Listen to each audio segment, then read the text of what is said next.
श्री शिव महापुराण शतद्रोदश संहिता अर्थ चतुर्विंशोऽध्यायः धीरस्वरूप गणेश्वर एवं तपस्वी अर्जुन का संवाद। नंदीश्वर उवाच सनत कुमार सर्वज्ञ शृणु लीलां परात्मनः भक्तवात्सल्य संयुक्तां तद्दृढत्वविदर्भितां। नंदिकेश्वर बोले, हे सनत कुमार, हे सर्वज्ञ, अब परमात्मा शिव की भक्त वत्सलता से युक्त तथा उनकी दृढ़ भक्ति से भरी हुई लीला सुनिए। शिवोप्यथ स्वभृत्यं वैप्रेषयामास सद्रुतं बाणार्थं च तदा तत्रार्जुनोऽपि समगात्ततः। एकस्मिन् समये प्राप्तौ बाणार्थं तद्गणार्जुनौ अर्जुनस्तं पराभत्स्य स्वबाणं चाग्रहीतदा। उसके बाद उन शिव जी ने अपना बाण लाने के लिए शीघ्र ही अपने सेवक को वहां भेजा और उसी समय अर्जुन भी अपना बाण लेने के लिए वहां पहुंचे। एक ही समय शिव का गण तथा अर्जुन बाण लेने हेतु वहां उपस्थित हुए। तब अर्जुन ने उसे धमका कर अपना बाण ले लिया। गणः प्रोवाच तं तत्र किमर्थं गृह्यते शरः बाणश्चैवास्मदीयो वै मुच्यतां ऋषिशतम् इत्युक्तस्तेन भिल्लस्य गणेन मुनिशतम्। सोऽर्जुनः शंकरं स्मृत्वा वचनं च तं ब्रवीत। तब शिव जी का गण उनसे कहने लगा, हे मुनिशतम्, यह बाण मेरा है, आप इसे क्यों ले रहे हैं? आप इसे छोड़ दीजिए। हे मुनिश्रेष्ठ, भीलराज के उस गण द्वारा इस प्रकार कहे जाने पर अर्जुन ने शिव जी का स्मरण करके उससे कहा, अर्जुनवाच अज्ञात्वा किं च वदसि मूर्खोऽसि तं वनेचर बाणश्च मोचितो मद्य तदीयश्च कथं पुनः रेखारूपं च पिच्छानि मन्नामाङ्कित एव च तदीयश्च कथं जातः स्वभावो दुस्त्यजस्तौ। अर्जुन बोले, हे वनेचर, बिना जाने तुम ऐसा क्यों बोल रहे हो? तुम मूर्ख हो। यह बाण अभी मैंने चलाया था, फिर यह तुम्हारा किस प्रकार हो सकता है? इस बाण के पिछ रेखाओं से चित्रित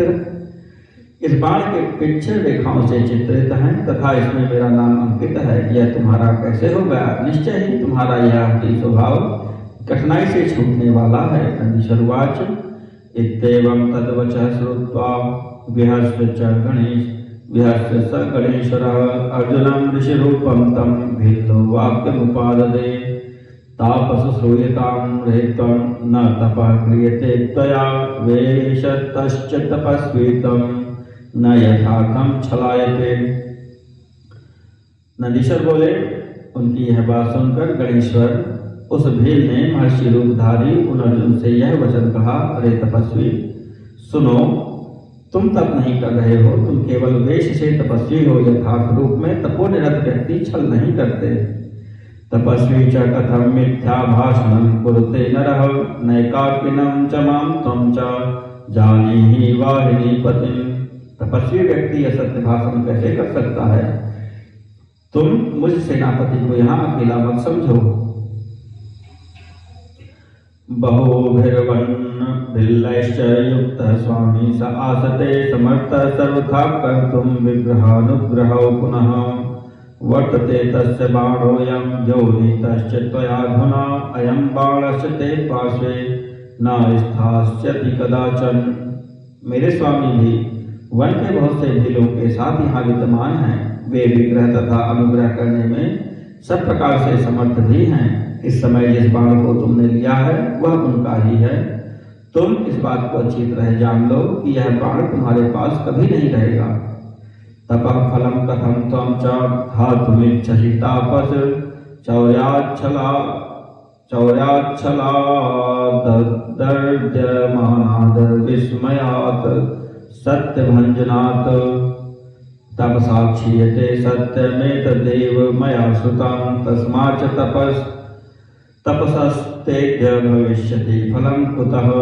हे तापस, तुम असत्य बोलकर अपनी तपस्या का फल क्यों नष्ट कर रहे हो? क्योंकि चोरी से, छल से, किसी को व्यथित करने से, अहंकार से तथा असत्य को छोड़ने से व्यक्ति अपनी तपस्या से रहित हो जाता है। यह बात मैंने यथार्थ रूप से सुनी है। तब तुम्हें इस तपस्या का फल कैसे मिलेगा? तस्मादमुक्तबाणो हि कृतघ्नस्त्वं भविष्यसि ममैव स्वामिना बाणस्तवार्थे मोचितो ध्रुवम् शत्रुश्च मारितस्तेन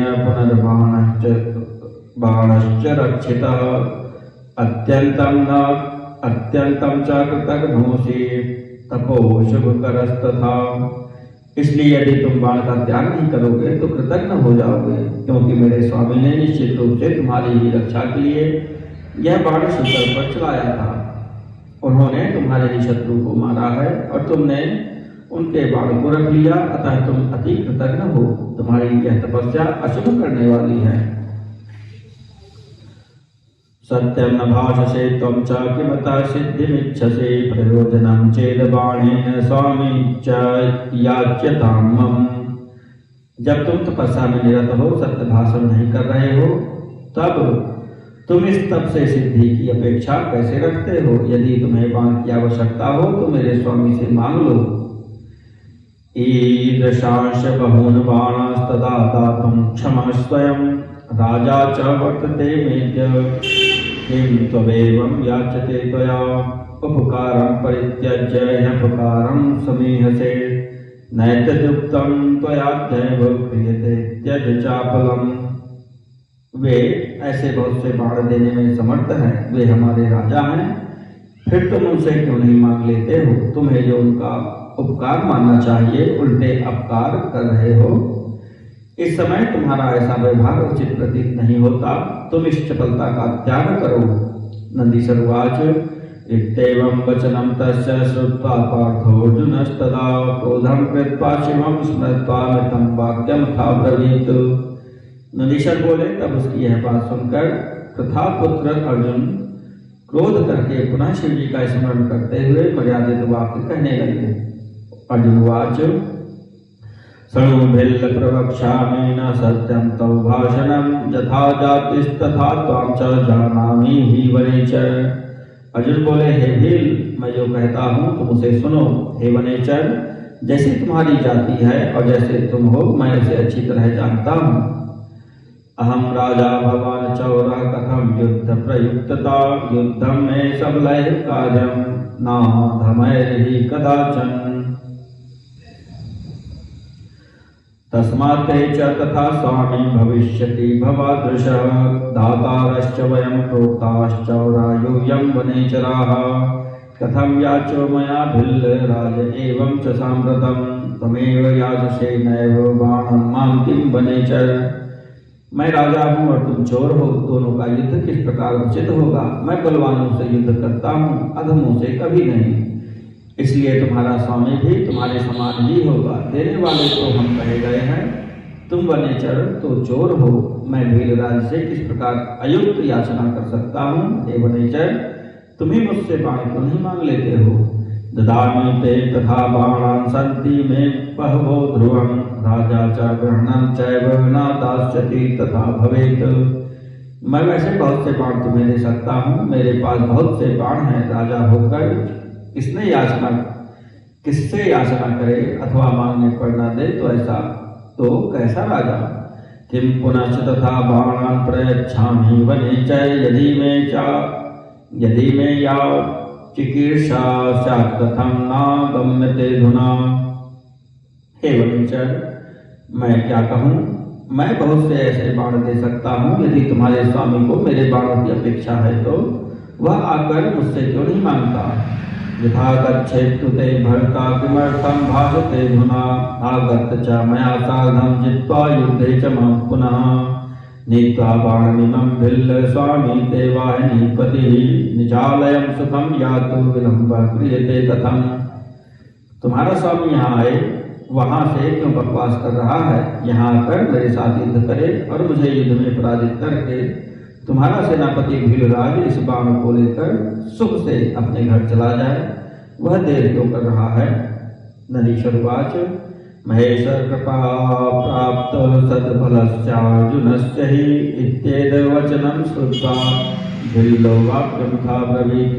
नंदीश्वर बोले, महेश्वर की कृपा से उत्तम बल प्राप्त किए हुए अर्जुन की इस प्रकार की बात सुनकर उस भील ने कहा।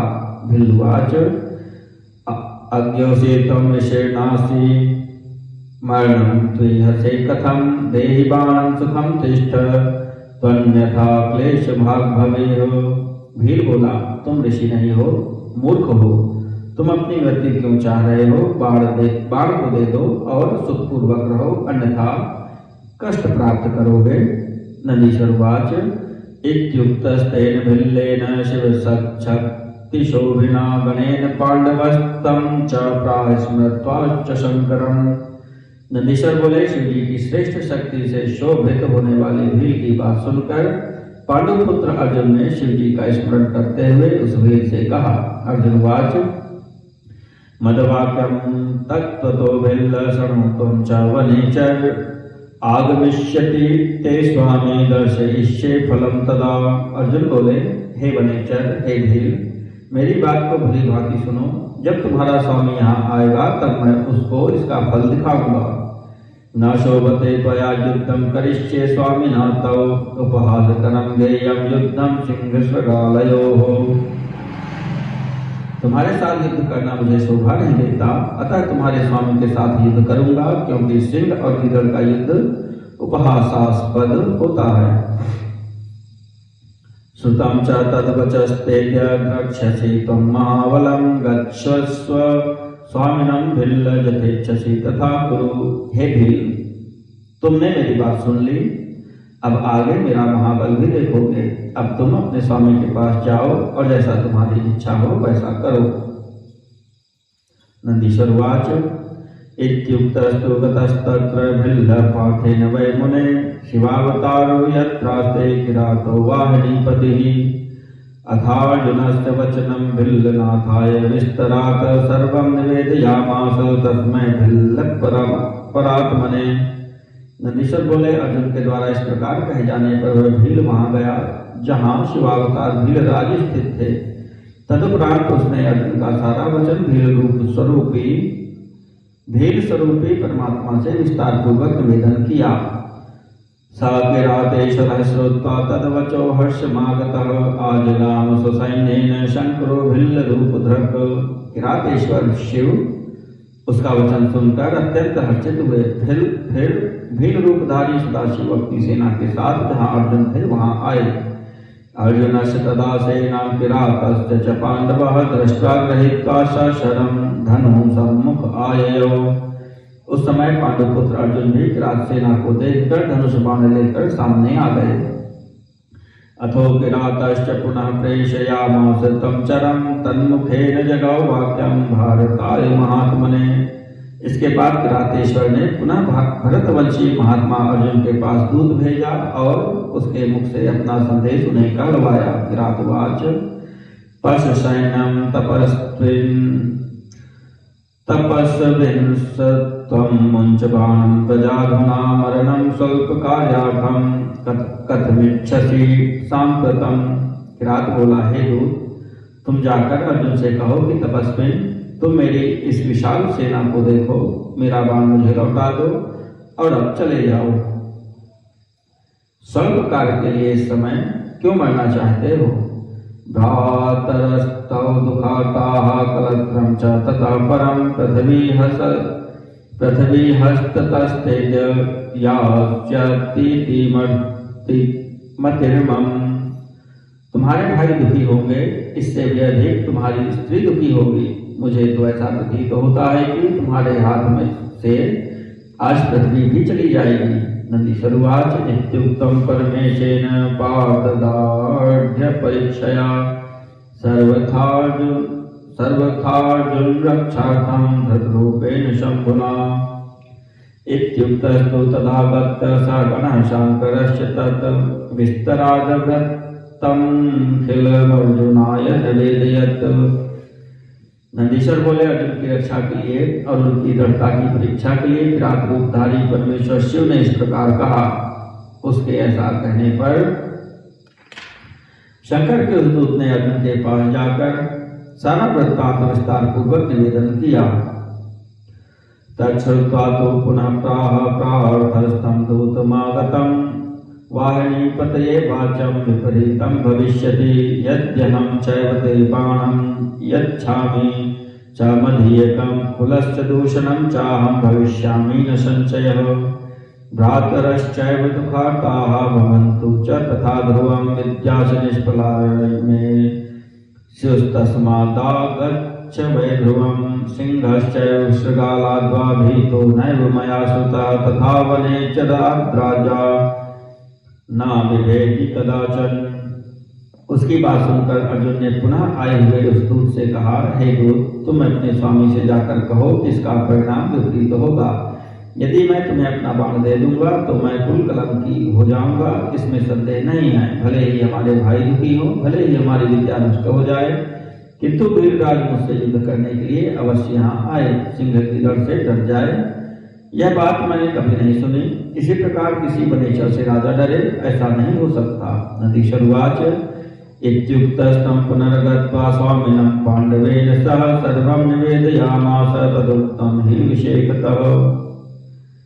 अथ सोऽपि किराताहो महादेवः ससैन्यकः तच्छ्रुत्वा सैन्यसंयुक्तो ह्यर्जुनं चागमत्तदा। नदीश्वर बोले, पांडुपुत्र अर्जुन के इस प्रकार कहने पर भील ने अपने स्वामी के पास जाकर अर्जुन द्वारा कहे गए सारे वृत्तांत को विशेष रूप से वर्णित किया। तब इस वृत्तांत को सुनकर किरात वेशधारी महादेव सेना सहित अर्जुन के पास आए। इति श्री शिव महापुराणे तृतीयायां शतरुद्र संहितायां किरातावतार वर्णने भिल्लार्जुन संवादो नाम 44 अध्यायः।